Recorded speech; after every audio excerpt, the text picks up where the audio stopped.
Assalamualaikum warahmatullahi wabarakatuh.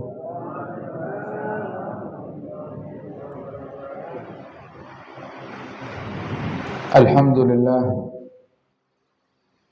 alhamdulillahilladzi ja'ala hadhihi al-ayyam musimal khairat wa ja'ala lana ma fil ardi jami'an lil imarati wa zar'il hasanat.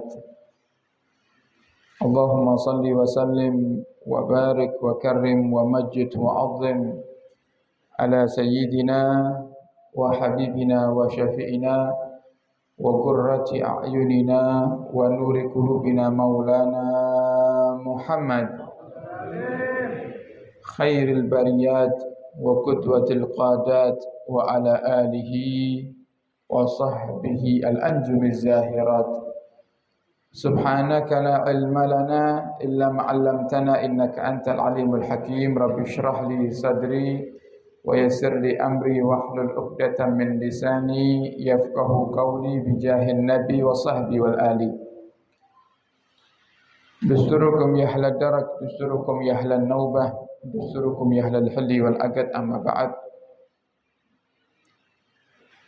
Qala Rasulullah sallallahu alaihi wa alihi wasallam, fakam a'da'uka min ummati, qala 20 nafaran, awwaluhum anta ya Muhammad, fa inni ubghiduka, wal alimul amilu bil ilmi, wa hamilul qur'ani idha amila bima fihi, wal muadzinu lillahi fi 5 salawatin, wa muhibbul fuqara'i wal masakin wal yatama, wa dhu qalbin rahim, wal mutawadhi'u lil haqqi, wa syabun nasa'a fi ta'atillah, wa akilul halal, wa syabanil mutahabbani fillah, wal harisu ala salati fil jamaah, walladhi yusalli bil laili wan nasu niyam, walladhi yumsiku nafsahu anil haram, walladhi yansahu lil ikhwan wa laysa fi qalbihi syai'un, walladhi yakunu abadan ala wudhu.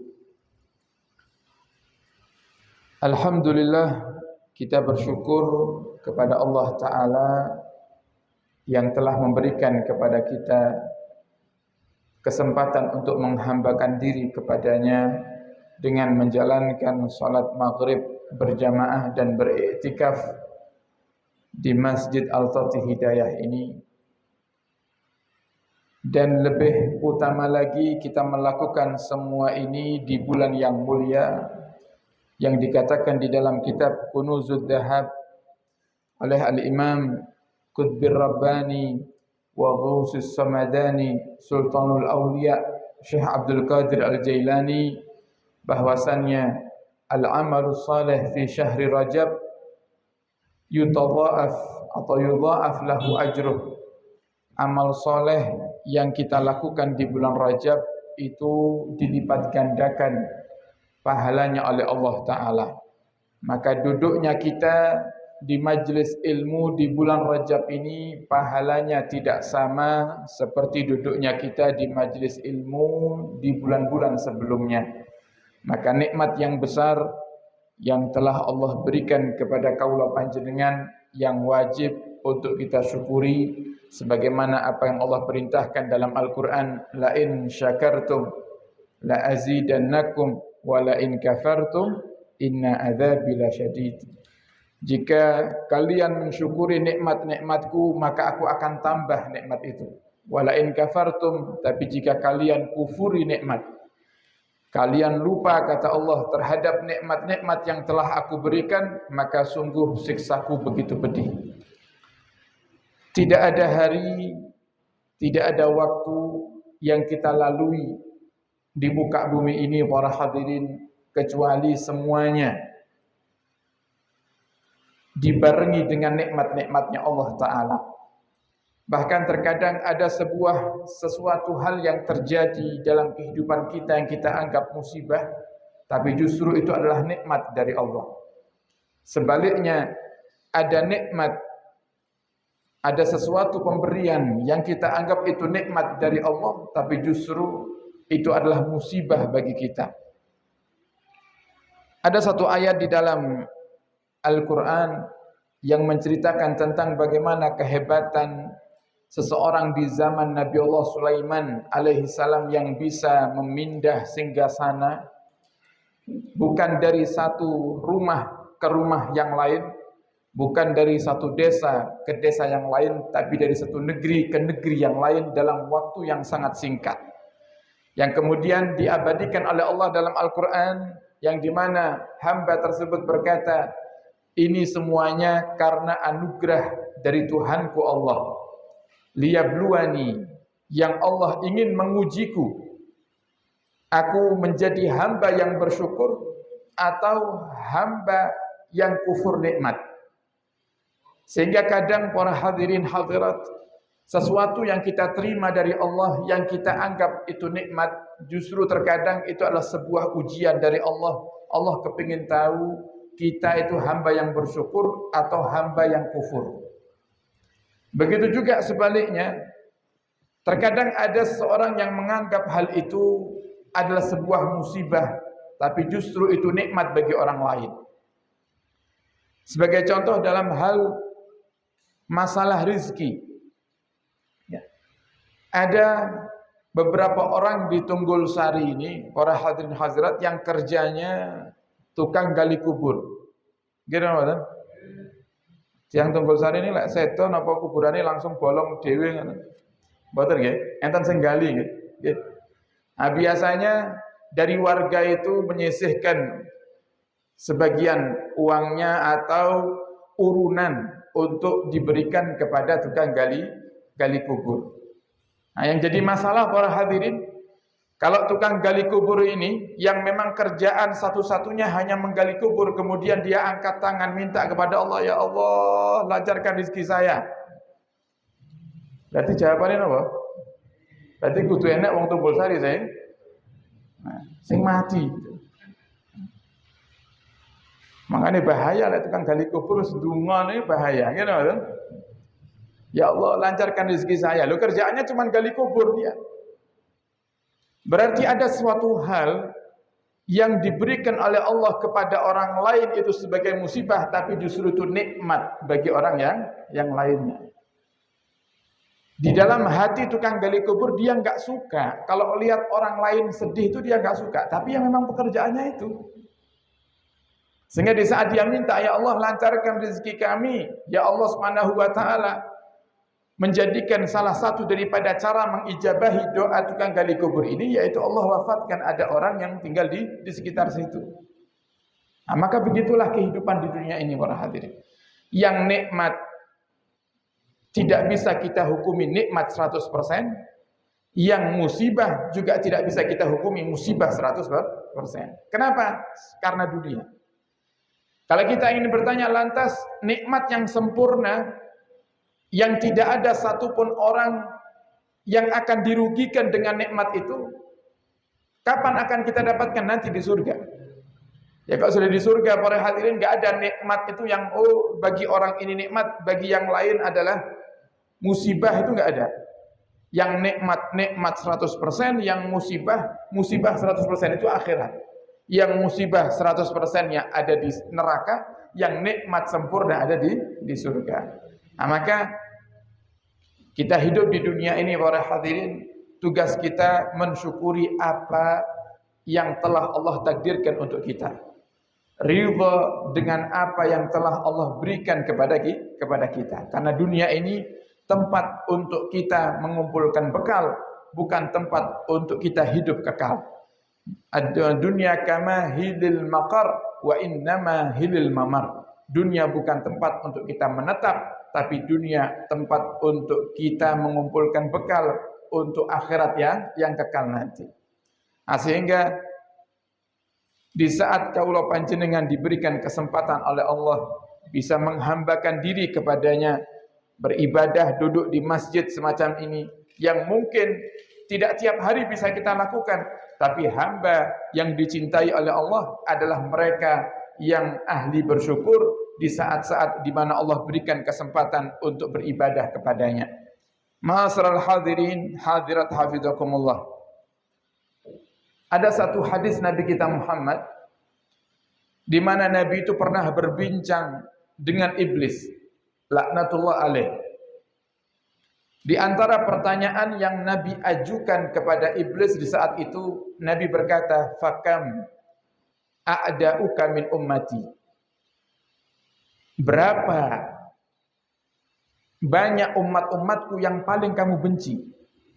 Berapa golongan dan apa saja dari kalangan umatku, kata Nabi Muhammad, yang paling kamu benci wahai iblis? Kemudian iblis mengatakan, "Isruna nafaran." Ada 20 golongan wahai Muhammad dari umatmu yang paling aku benci. Dan yang nomor 1 yang paling aku benci wahai Muhammad adalah kamu. Jadi iblis niku bencinya karena Nabi Muhammad luar biasa, Pak Ibu. Kenapa? Karena Nabi Muhammad ini satu-satunya nabi yang diberikan oleh Allah Subhanahu wa taala kemuliaan memiliki umat yang begitu banyak. Kalau nabi terdahulu Bapak Ibu, nabinya meninggal selesai. Maka umat yang terlahir setelah wafatnya seorang nabi tersebut, maka tidak dihukumi sebagai umat nabi itu. Oleh karenanya di zaman dulu itu ada yang dikenal dalam sejarah dengan zaman fatrah, zaman kekosongan. Setelah nabi yang satu wafat, menunggu datangnya nabi yang selanjutnya, zaman kosong ini disebut dengan zaman fatrah. Dan ahli fatrah itu, para hadirin, tidak dikenai siksa. Kenapa? Karena tidak ada yang bimbing. Dan hukum semacam ini masih berlaku. Masih berlaku sampai sekarang. Dalam arti apa? Kalau di zaman umatnya Nabi Muhammad bukan disebut zaman fatrah, tapi disebut dengan golongan orang yang tidak masuk kategori mukallaf. Di antara syarat mukallaf itu Bapak Ibu adalah sampai kepada mereka dakwah. Lek wonten kok tiang sing tinggal di pedalaman, tidak ada internet, tidak ada listrik, dia tinggal di pedalaman, di tengah hutan, tidak ada ustadz yang mau untuk berdakwah ke sana. Diundangi ustadznya orang gelem. Apa ada seperti itu? Ada, berarti. Bahkan di sekitar kita pun ada tempat-tempat yang semacam itu ada. Baru-baru ini kita ada undangan di Nganjuk. Nah, sama yang ngantar kalau tidak salah Pak Haji Didit yang ngantar saya itu. Oh, itu masuk tengah hutan. Sampai saya itu bilang, ini apa kita dibohongi sama Google Map ini? Tengah-tengah hutan Google Map-nya bilang 300 meter belok kiri. Bukan enten belokan di tengah hutan itu. Oh, ternyata para hadirin memang ada satu desa di dalam itu yang sangat terpencil sekali dengan suasana yang masih alami. Kemudian bahkan pernah saya diundang oleh salah satu mahasiswa UIN. Waktu itu penutupan napa niku biasanya mahasiswa dikirim niku apa? KKN, penutupan KKN sekaligus perayaan Maulid Nabi. Mahasiswa datang ke rumah, ngundang saya, "Beb, ini mau ada penutupan KKN sekaligus peringatan Maulid Nabi bersama warga di desa tempat kita KKN di Trenggalek." Nah, saat itu saya nggak tahu Trenggalek. Oh, saya lihat jadwal saya kosong. Akhirnya saya terima. Begitu berangkat ternyata jauh sekali. Begitu sampai itu aspal benar-benar sudah nggak ada lagi sudah di sana. Dari jalan yang kita lewati aspal sampai habis aspalnya. Begitu turun dari mobil saya dipeluk sama kepala desanya. Alhamdulillah ada ustadz yang mau sampai ke desa kami. Itu dalam hati saya. Ini karena saya nggak tahu tempatnya. Seandainya kalau ngerti pun kalau tolak dari awal. Bayang nih ngelewati jalan yang makadam, sebelah kanan kiri kita jurang, para hadirin. Sampai mereka dan itu benar-benar awam. Mahalul qiyam lo tidak ngerti. Masyarakatnya mahalul qiyam tidak ngerti kalau harus berdiri, dianjurkan berdiri tidak ngerti mereka. Jadi kita berdiri jamaah lenggah sedoyo. Akhirnya saya hentikan mahalul qiyam, saya bilang Bapak Ibu enggak berdiri. Saking awamnya. Nah, ini ada beberapa tempat-tempat yang memang lebih pelosok daripada itu, yang mungkin tidak dijamah oleh dakwah, maka di saat mereka tidak mengerti daripada aturan syariat, maka bisa jadi mereka tidak masuk kategori mukallaf. Kenapa tidak sampai kepada mereka dakwah? Ajaran ini nggak sampai kepada mereka. Tapi kalau sudah sampai kepada masyarakat, maka hukum menjalankan aturan syariat bagi mereka adalah wajib. Kalau ada orang Tunggul Sari kok mengatakan ketika ditegur, "Pak, kenapa kamu nggak sholat?" "Saya nggak ngerti caranya sholat." "Lu kenapa kok nggak belajar?" "Mboten enten sing ngajari." Nggak ada alasan seperti itu. Kenapa? Pondok pesantren banyak di sini. Wonten Lubabul Fatah, ada pondok-pondok pesantren lain, ada pengajian, masjid-masjid punya pengajian rutin. Wajib dia datang, wajib dia belajar. Tapi kalau di pelosok-pelosok hutan, pelosok-pelosok pegunungan, yang beberapa saudara-saudari kita tinggal di sana, tidak ada yang mau berdakwah di sana, tidak ada yang mau sampai ke sana, tidak ada yang mau ngajari mereka. Mereka pun juga sulit untuk belajar, tidak bisa mengakses daripada internet.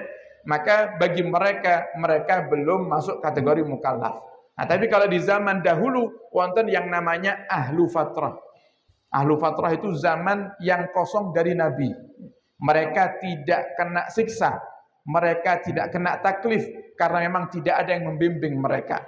Tapi umatnya Nabi kita Muhammad SAW, walaupun Nabi telah wafat, Nabi telah meninggalkan kita, siapapun yang lahir setelahnya, mereka tetap dianggap umatnya Nabi Muhammad SAW. Sehingga iblis paling takut kalau lihat umatnya Nabi Muhammad kok sampai cinta sama Nabi, takut iblis itu.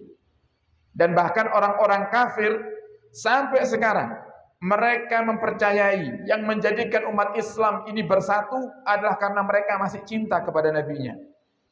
Sehingga tugas daripada orang-orang kafir sebagai pengikut-pengikut iblis ini, mereka ingin mengajak kaula panjenengan tidak lagi cinta kepada Nabi kita Muhammad. Dengan cara apa? Dengan cara mereka menjadikan kita benci dengan sunnahnya Nabi. Mereka menjadikan kita jauh dari Nabi Muhammad dengan cara kita diajak untuk tidak lagi mengamalkan sunnah-sunnahnya Nabi. Makanya Nabi sampai mengatakan di dalam hadisnya bahwasannya tuba lil ghuraba, beruntung orang yang hidup di akhir zaman yang mereka masih berpegang teguh dengan sunnah-sunnahku. Itu berarti isyarat kalau nanti di akhir zaman akan datang suatu masa di mana umatnya Nabi Muhammad tidak lagi mau mengamalkan sunnahnya. Di mana umatnya Nabi Muhammad sudah tidak percaya lagi dengan Nabi Muhammad SAW. Jadi musuh bebuyutan daripada iblis yang nomor satu adalah Nabi kita Muhammad SAW. Kemudian yang kedua, kata Nabi ketika tanya kepada iblis, siapa lagi umatku, golongan umatku yang paling kau benci? Kemudian iblis mengatakan al-alim al-amil bi ilmih, orang yang berilmu dan mau mengamalkan ilmunya. Bukan hanya orang yang berilmu saja. Kalau berilmu saja iblis niku alim. Niki sing ngomong ini orang alim. Iblis itu makhluk Allah yang alim. Bahkan makhluk Allah yang ahli ibadah. Sebelum dilaknat oleh Allah, iblis itu ahli ibadah. Tapi sayang, ada satu ilmu yang tidak diamalkan sama iblis. Yaitu apa? Tawadhu. Allah suka lihat hambanya yang tawadhu, tapi iblis sombong.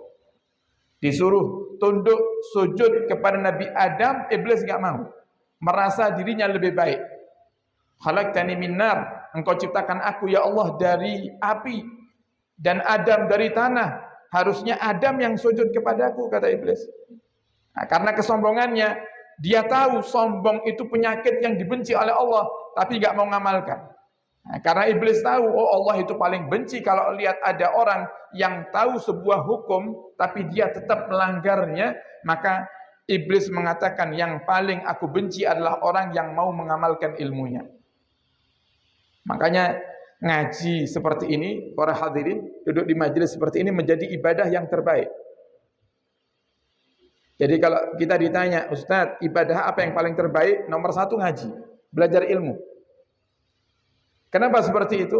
Nabi Muhammad mengatakan dalam hadisnya, ma ubidallahu bi syai'in afdal min fiqhin fid din. Tidaklah Allah itu disembah dengan suatu ibadah yang lebih afdal daripada belajar ilmu agama.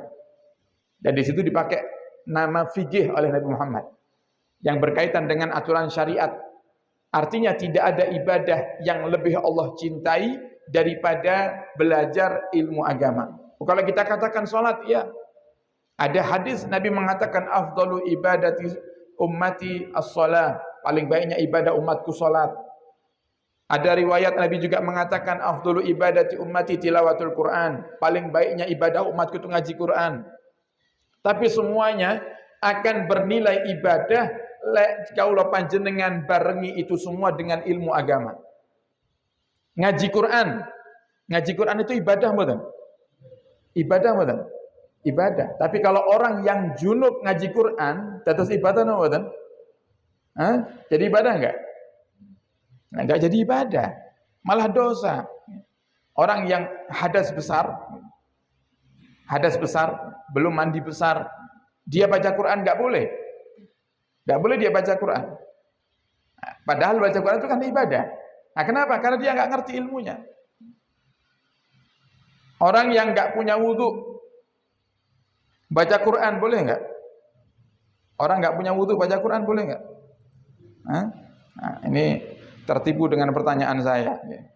Orang enggak punya wudu baca Quran boleh enggak? Boleh. Boleh. Yang enggak boleh niku napa? Megang.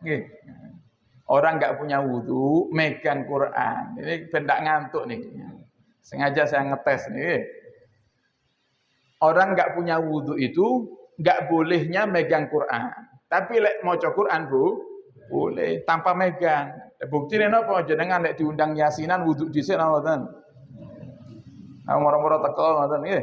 Nah, tiba-tiba datang kita duduk Bismillahirrahmanirrahim Yasin wal Qur'anil Hakim. Loh, kita enggak wudu padahal. Dosa enggak dosa. Kenapa? Karena kita enggak megang. Tidak megang Quran. Yang dosa itu kalau kita megang. Kita megang Quran sedangkan kita enggak punya wudu. Quran dalam bentuk apapun ini.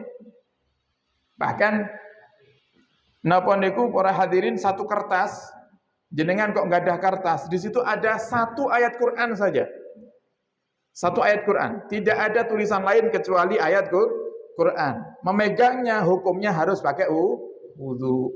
Termasuk juga jenengan buka Quran lewat HP. Nah, ini saya pegang HP. Di HP saya ini ada aplikasi Quran. Jadi kadang kalau di jalan, ya, berangkat pengajian, kalau kepingin ngaji Quran bisa kita akses lewat HP. Tapi ketika saya lagi nggak buka Quran seperti ini, saya megang HP tanpa wudu nggak masalah. Tapi begitu aplikasinya saya pencet, kemudian terbuka Al-Qurannya, kok saya nggak megang wudu, saya dosa. Saya dosa. Paham ya Pak Ibu? Nah, jadi baca Quran itu ibadah. Menyentuh Al-Quran ibadah. Tapi kalau tidak kita barengi dengan ilmu, maka semuanya akan sia-sia, tidak lagi dianggap ibadah. Sebagai contoh lagi yang kedua, puasa. Puasa itu ibadah apa? Ibadah. Bahkan Allah di dalam hadis qudsi, Allah langsung mengatakan dan menyatakan bahwasannya kullu amali ibni Adam lahu. Semua amal ibadah anak manusia ini, anak Adam ini, semua untuknya. Illa siyam, kecuali puasa. Fa innahu li, kata Allah. Puasa itu untukku. Saking cintanya Allah sama orang yang ahli puasa. Allah siapkan pintu surga khusus yang disebut dengan pintu apa? Ar-Rayyan. Babur Rayyan, yang hanya dimasuki oleh orang-orang yang ahli puasa.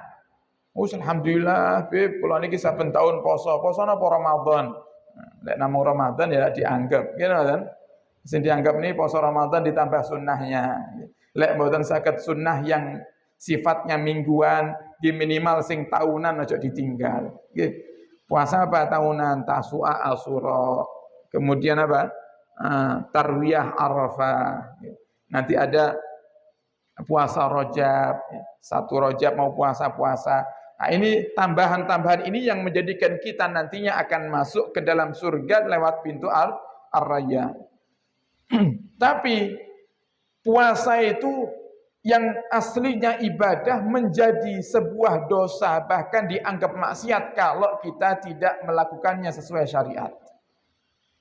Seperti apa contohnya? Jenengan puasa ketika hari raya Idul Fitri. Kabeh padha dahar jajan kue-kue, ketika jenengan ikut berkunjung ke rumah tetangga, jenengan aja yang enggak makan. Ditanya sama sahibul bait, "Pak, kok mboten dicicipi?" "Ngapunten kula poso." Oh, dengan bangganya dia katakan, "Maaf saya puasa." "Loh, ini kan hari raya, Pak. Kok jenengan puasa? Kan enggak boleh puasa di hari raya." Marah dia. "Oh, puasa itu ibadah. Bagaimana kamu ini kok ngelarang orang ibadah?" Coba. Nah, gimana puasanya? Diterima enggak? Enggak diterima sama Allah. Enggak diterima sama Allah. Contoh lagi, wudu ibadah. Wudu itu ibadah. Tapi kalau ada orang, seperti contoh perempuan, mohon maaf, datang bulan, dia paksakan wudunya tidak lagi jadi ibadah, justru dosa. Nah, ini pentingnya belajar dan mengamalkan ilmu. Jadi ngaji niki para hadirin ibadah yang paling dicintai sama Allah, dawuh Nabi Muhammad. Bahkan setan, kata Nabi Muhammad, lanjutan daripada hadis tadi, faqihun wahidun asyaddu ala syaitan min alfi abidin. Setan itu lebih takut melihat satu orang yang duduk di majelis ilmu daripada melihat 1000 orang yang ahli ibadah. Makanya kadang mau hadir majelis ini, bisikan setan itu kadang bukan untuk maksiat. Wis timbangane ngaji ning Al-Toti mending ngopi, kadang mboten ngoten. Timbangane ngaji ning Al-Toti mending ngaji Quran mawon teng griya. Enak ora kesel, pahalane yo akeh. Coba lihat. Kenapa? Karena setan lebih senang lihat kita ibadah daripada kita ngaji. Karena semakin kita belajar, kita akan memahami bagaimana cara setan menipu kita. Cara setan menjerumuskan kita. Karena tipu daya setan itu lemah. Allah sudah abadikan di dalam Al-Quran. Inna kaida syaitani kana dha'ifa. Tipu daya setan itu lemah. Yang masih tertipu dengan setan berarti karena dia nggak paham. Tapi kalau dia belajar, dia akan paham itu. Oh, ini tipuan setan.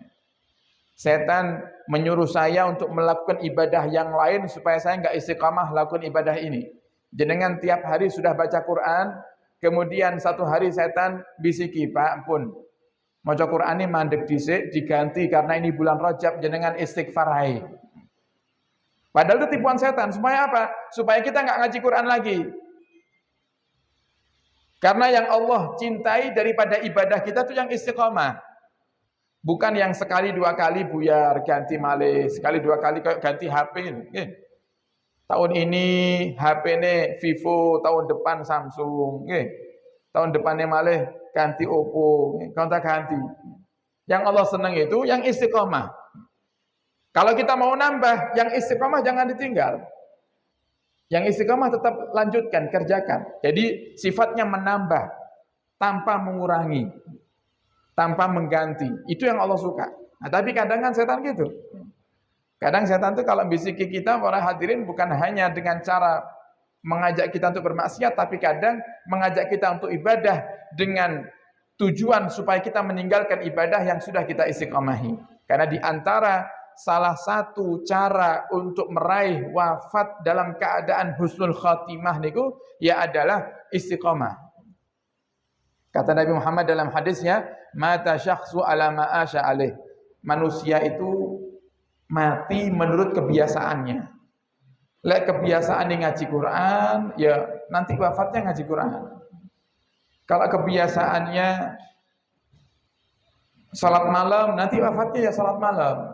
Di waktu malam. Nah, ini setan itu gak mau ngelihat kita husnul khatimah, itu gak mau. Makanya sampai dikatakan di dalam kitab An-Nasaihud Diniyah, ada 2 amalan yang paling dibenci oleh setan.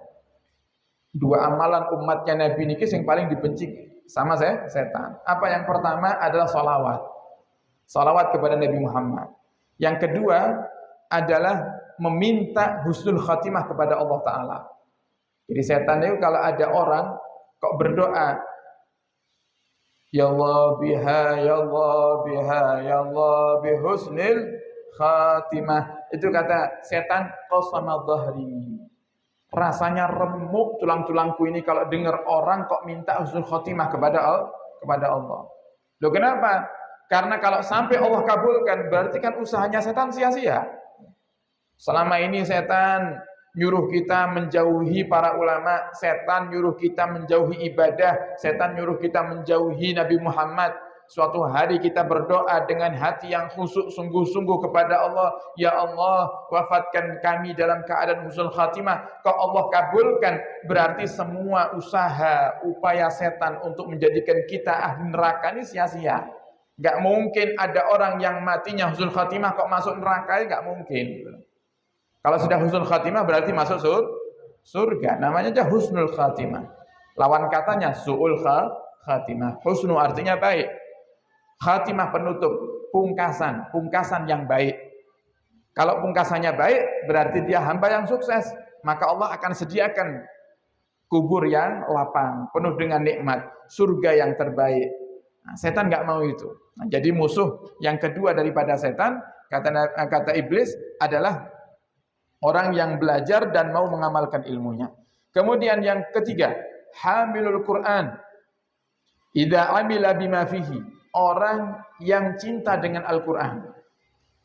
Hamil itu membawa sebenarnya. Hamilul Quran.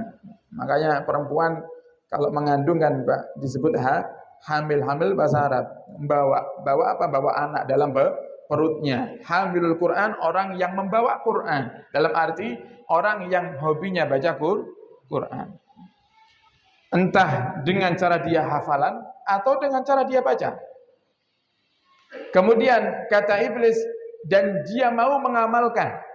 Dia mau mengamalkan. Karena dalam hadis juga disebutkan di dalam kitab At-Tibyan fi adabi hamalatil Quran karya Al-Imam An-Nawawi, disebutkan bahwasannya nanti di akhirat itu ada orang yang masuk nerakanya pertama kali padahal waktu hidup dia ahli Quran. Waktu hidup dia ahli Quran. Loh kenapa bisa seperti itu? Karena dia baca Al-Qur'annya hanya ingin mencari pujian manusia, biar dikatakan ahli Quran, biar disebut hafidul Quran, biar disebut al-hafid, sehingga dia hafalkan Al-Quran, bacaannya bagus, tartilnya bagus, tajwidnya bagus, tapi masuk nerakanya pertama kali. Nah, kenapa? Karena niatnya tidak tulus, niatnya tidak ikhlas karena Allah Ta'ala. Tapi yang ikhlas, yang mengamalkan dengan apa yang diharapkan oleh Allah, mereka akan menjadi orang yang dibenci oleh iblis, dicintai oleh Allah Ta'ala. Bahkan ada 5 golongan kalau tidak salah yang disebutkan oleh Nabi Muhammad, golongan manusia yang tidak akan habis jasadnya dikubur. Jadi ada orang itu, para hadirin, jasadnya kalau sudah dikubur itu dia akan dimakan oleh binatang-binatang tanah. Sehingga habis nanti. Tersisa tulang belakangnya saja. Bagian tulang ekor, ada sedikit tulang itu tersisa. Dan itu nanti yang akan dibangkitkan oleh Allah di Yaumul Ba'ats, di hari kebangkitan. Tapi ada golongan manusia yang jasadnya utuh. Bahkan walaupun dia sudah wafat ratusan tahun. Yang pertama siapa? Para nabi. Jadi para nabi itu jasadnya utuh. Sampai pernah satu kali ada orang kafir yang pura-pura jadi muslim yang ingin mengambil jasad Nabi kita Muhammad SAW. Nah, saya lupa itu terjadinya di abad keberapa setelah wafatnya Nabi. Ada orang kafir itu yang dia pura-pura muslim, pura-pura Islam, kemudian dia menyewa rumah di dekat Masjid Nabawi, dia gali terowongan dari rumah itu menuju ke makam Nabi, dia ingin mengambil jasadnya Nabi Muhammad.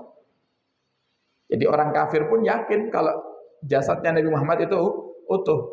Dan saat itu Allah Subhanahu wa taala menjaga daripada jasadnya Nabi. Dalam satu riwayat diceritakan ada satu orang itu bermimpi ketemu sama Nabi Muhammad, yang Nabi itu minta tolong dalam mimpinya. Bangun dari tidur, orang ini menganggap ini mimpi nggak benar. Masa iya Nabi minta tolong sama saya? Kan harusnya saya minta tolong sama Nabi, sehingga nggak dia hiraukan. Tidur selanjutnya mimpi lagi, dan sama mimpinya. Nabi Muhammad minta tolong. Dia masih ragu, masa iya sih Nabi minta tolong sama saya itu? Kan harusnya saya minta tolong sama Nabi. Sampai hari ketiga Nabi tunjukkan, sambil minta tolong itu Nabi tunjukkan sebuah wajah. Nabi tunjukkan sebuah wajah di dalam mimpi tersebut. Akhirnya orang ini mendatangi raja waktu itu di Madinah, menceritakan tentang apa yang dia lihat dalam mimpinya. Akhirnya untuk memastikan itu, raja mengumpulkan semua masyarakat di Madinah dengan cara, kalau tidak salah dalam sejarah itu, raja berbagi hadiah, berbagi, kalau kata orang Indonesia ini, berbagi sembako, berbagi sembako. Orang yang mimpi suruh ngelihat satu persatu wajah daripada warga yang mengambil sembako, dan diantaranya ternyata ada wajah yang muncul dalam mimpinya itu.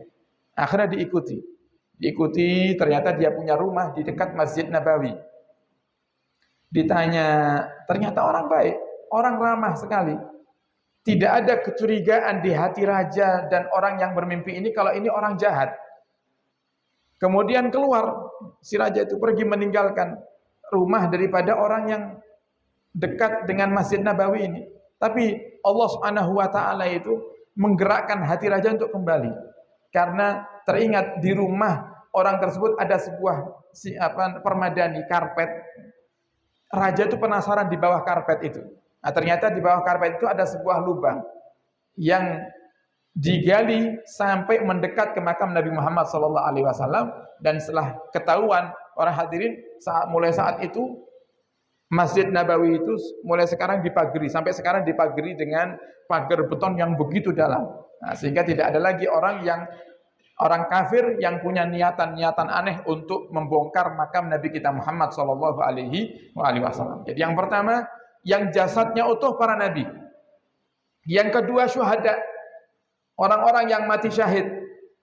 Dan ini dibuktikan dengan suatu kejadian di mana jasad Sayyidina Hamzah, paman Nabi kita Muhammad yang wafat di perang Uhud, ketika kuburannya terbongkar, terkikis karena adanya hujan deras saat itu, terbuka makamnya Sayyidina Hamzah dan dalam keadaan yang utuh dan darahnya masih segar. Padahal sudah sekian lama dimakamkan, yang kemudian dipindah ke bawah. Karena sudah napolek bahasa Indonesia longsor, akhirnya dipindah ke bawah. Jadi kalau jamaah umrah, jamaah haji yang ziarah ke Uhud, ke Gunung Uhud, berziarah ke makam paman Nabi dan para syuhada Uhud itu sudah dipindah. Dulu di atas, di atas, dipindah di bawah. Semoga yang belum ke sana Allah takdirkan ke sana segera insyaallah. Kemudian yang ketiga adalah hamilul Quran, orang yang ahli Quran. Dan ini nyata. Berapa banyak kejadian, bahkan di Indonesia ada seorang guru ngaji TPQ ini, alif ba ta. Ketika terjadi suatu musibah, kemudian terkikis kuburannya, ternyata masih utuh padahal sudah wafat puluhan tahun. Dan ini juga pernah terjadi dalam keluarga kami. Saya punya kakek niku hobinya maca Quran. Nah, sehingga waktu nenek saya meninggal, kita keluarga sepakat untuk nenek itu dikuburkan di samping kakek. Yang mendampingi tukang gali kubur saat itu almarhum abah saya. Nah, digali, ternyata tergali tanpa sengaja, terbuka makamnya saya punya kakek itu meninggal, saya mungkin masih umur 2 atau 3 tahun, masih kecil saya masih kecil sekali. Nah, nenek saya meninggal mungkin tahun 2000 berapa? Mungkin tahun 2014 atau mungkin 2013, saya lupa. Pokoknya baru-baru ini ya, beberapa tahun terakhir ini. Nah, ini kita meyakini karena kakek kami itu tiap hari nggak pernah meninggalkan Quran. Tiap hari nggak pernah meninggalkan Quran. Dan ini bukan satu hal yang ini bangga boten. Ini para hadirin satu contoh bahwasannya orang yang ahli Quran itu walaupun nggak hafal, tapi dia ahli baca Quran, Allah Subhanahu wa taala akan utuhkan jasadnya dalam kubur. Lah kalau orang sudah utuh jasadnya dalam kubur, itu kan berarti Allah menjaganya.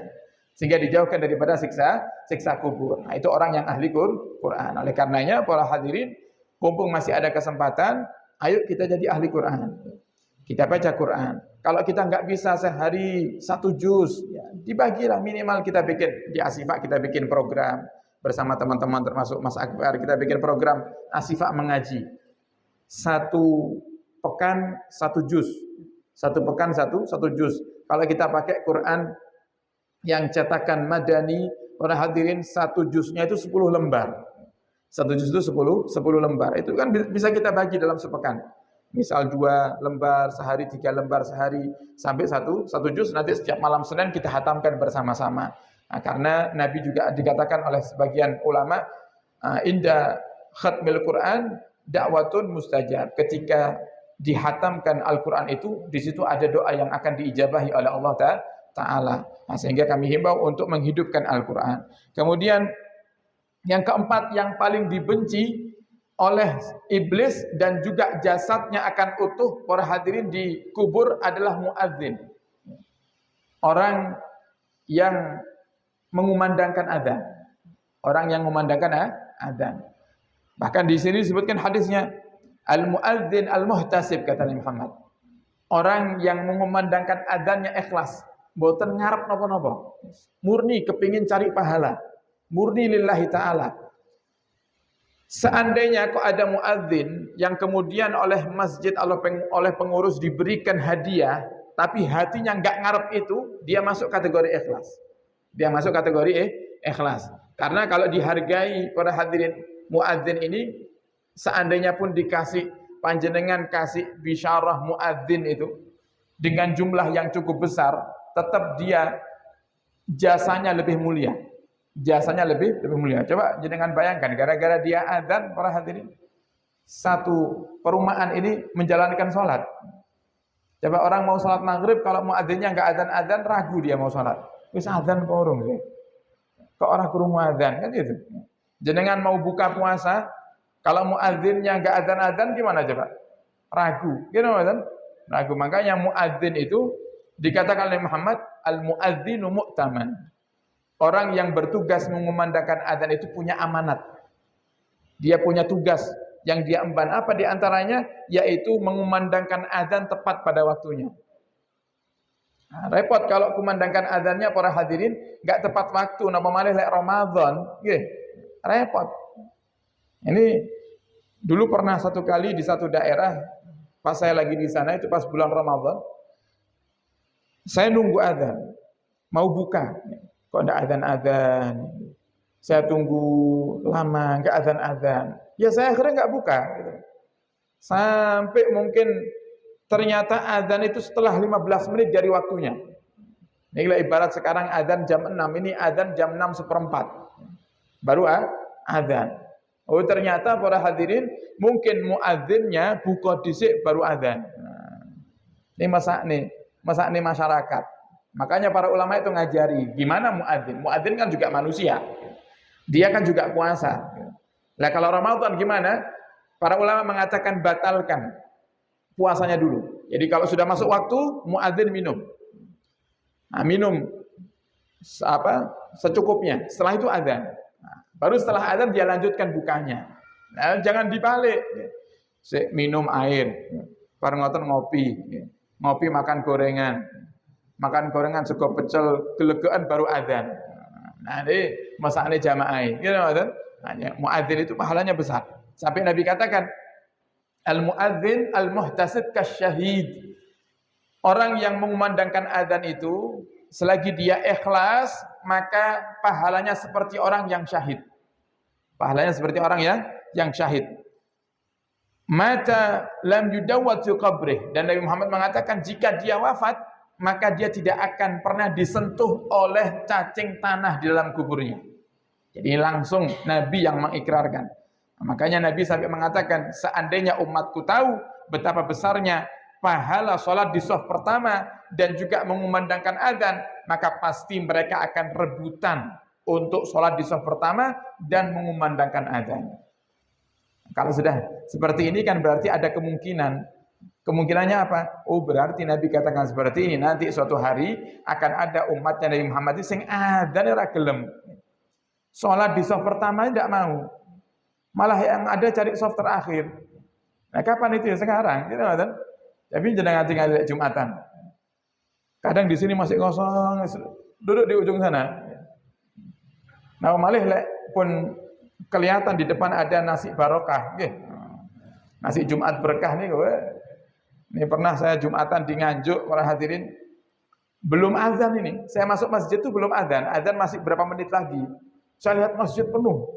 Dalam hati saya, Masya Allah. Ini baru sekarang saya lihat ya, Jumatan, belum azan Jumat, belum azan zuhur, tapi masjidnya pun penuh.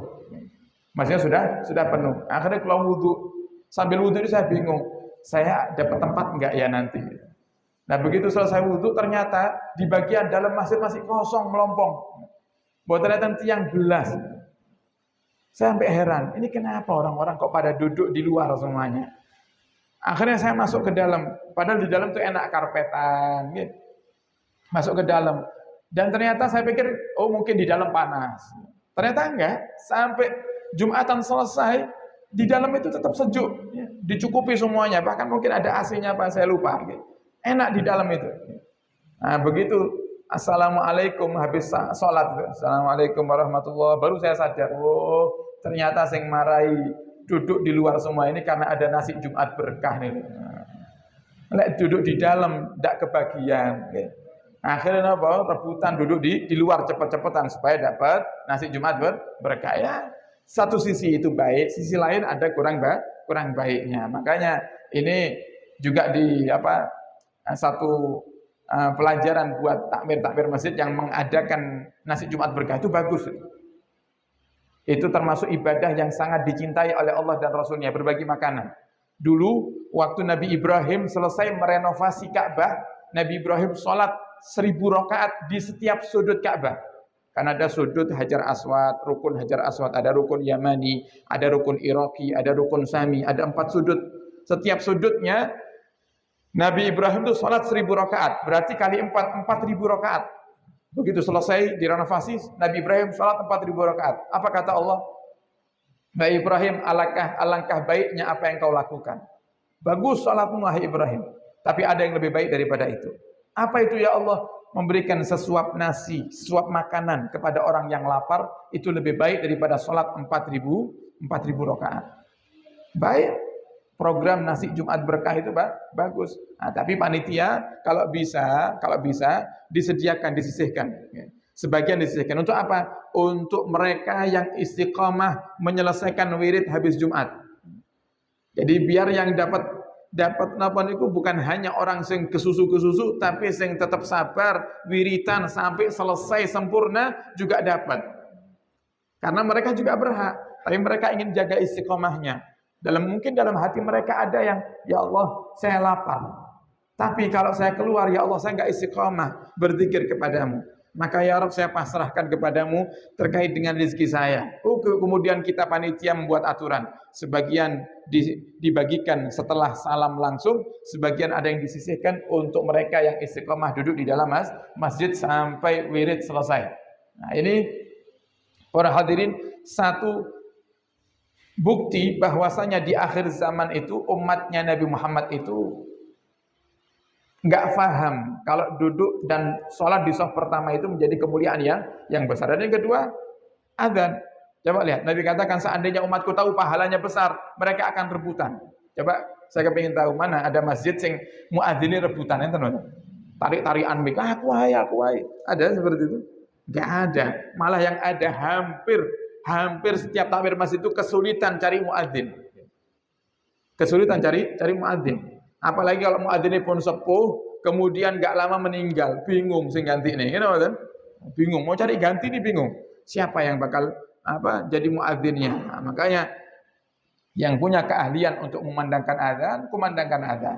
Apalagi yang punya suara, diberikan anugerah suara yang enak oleh Allah Taala, kumandangkan adzan, karena kata Nabi Muhammad kasyahid, pahalanya seperti orang yang mati syahid, artinya dapat jaminan surga dari Allah Ta'ala. Dan kita berharap kepada Allah Ta'ala semoga kita termasuk orang-orang yang nanti di alam kubur jasad kita diutuhkan oleh Allah Ta'ala dengan berbagai kebaikan yang telah kita jelaskan tadi. Amin ya rabbal alamin. Wallahu a'lam bishawab. Sebelumnya mohon maaf, ini sudah kelewat waktu isyanya, Masya Allah. Nah, ini semoga jadi berkah untuk kita semuanya, dan yang hadir diberikan oleh Allah Subhanahu wa taala kebahagiaan, bahagia dunia, bahagia akhirat. Dan kita tutup dengan suratul Fatihah karena waktu yang sudah lewat terlalu malam.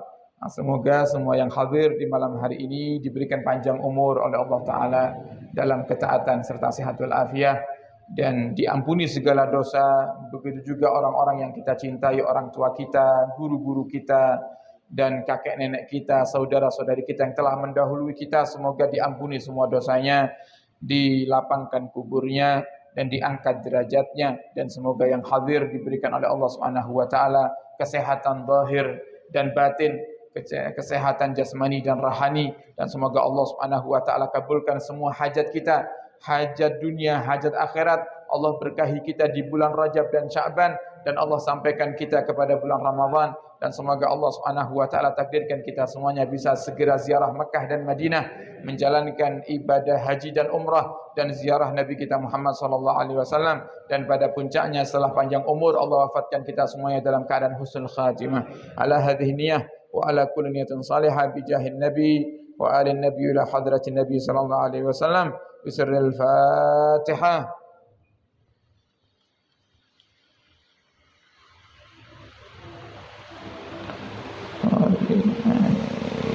Alhamdulillah rabbil alamin. Sekian dari kami, kurang lebihnya mohon maaf dan mohon doa selalu. Wabillahi taufiq wal hidayah. Semua ridha li inayah. Assalamualaikum warahmatullahi wabarakatuh.